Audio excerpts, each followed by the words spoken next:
On a crisp autumn day in 1981, Polly Melton set out for a hike in the Great Smoky Mountains, a place she knew like the back of her hand. She never returned, leaving behind a mystery that has puzzled investigators and haunted her loved ones for decades. Thelma Pauline Polly Melton was no stranger to life's twists and turns. Born on February 26, 1923 in Alabama, she was one of 6 children in the McAllister family. Friends and neighbors painted her as a vibrant soul, friendly, intelligent, and generous to a fault. A former teacher, she had a knack for nurturing minds, but her true passion lay outdoors. The rugged trails of the Great Smoky Mountains National Park were her sanctuary, where she hiked with the confidence of someone who traced every path 100 times over. Polly's personal journey was as winding as those trails. Twice divorced and childless, she found companionship in 1975 with Robert Bob Melton, a man 20 years her senior. Together, they split their time between Jacksonville, Florida, and a Silver Airstream trailer parked at Deep Creek Campground in North Carolina each fall. Bob brought 2 grown sons into the marriage, but Polly's world remained her own, a blend of quiet independence and a smoker's grit tempered by medications for nausea and high blood pressure. She couldn't drive alone anymore, though no one ever said why. In North Carolina, Polly poured her energy into volunteering at the Bryson City Presbyterian Nutrition Center, serving meals to the elderly with a dedication that never wavered. She was a fixture there, as reliable as the sun. Until September 25, 1981. For the first time, she didn't sign up for her shift. No explanation, no warning. The day before, she had broken another habit, using the center's phonia. First in all her years there, the call was local, but to whom and about what no one could say. Her friends and family drew a blank. The line to that moment stayed silent. That Friday morning, Polly stirred a pot of spaghetti sauce in the trailer, a promise of dinner with Bob later that evening. Then she laced up her boots and joined her longtime friends Trula Gudger and Pauline Red Cannon for a hike on the Deep Creek Trail.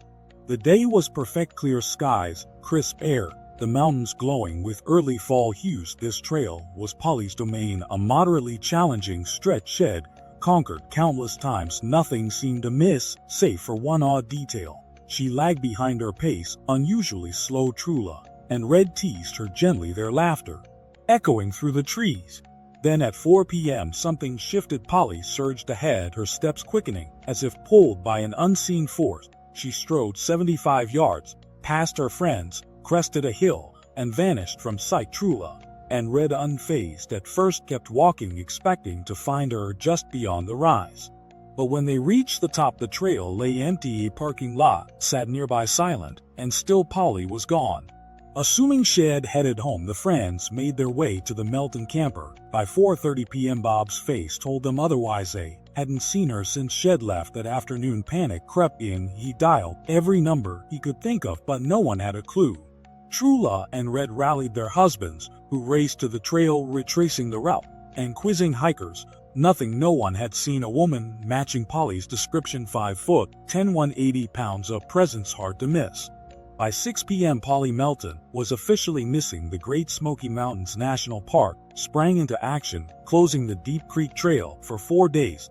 A small army of 150 searchers, backed by 9K9 teams, scoured 100 miles of trails, creeks, and dense forest.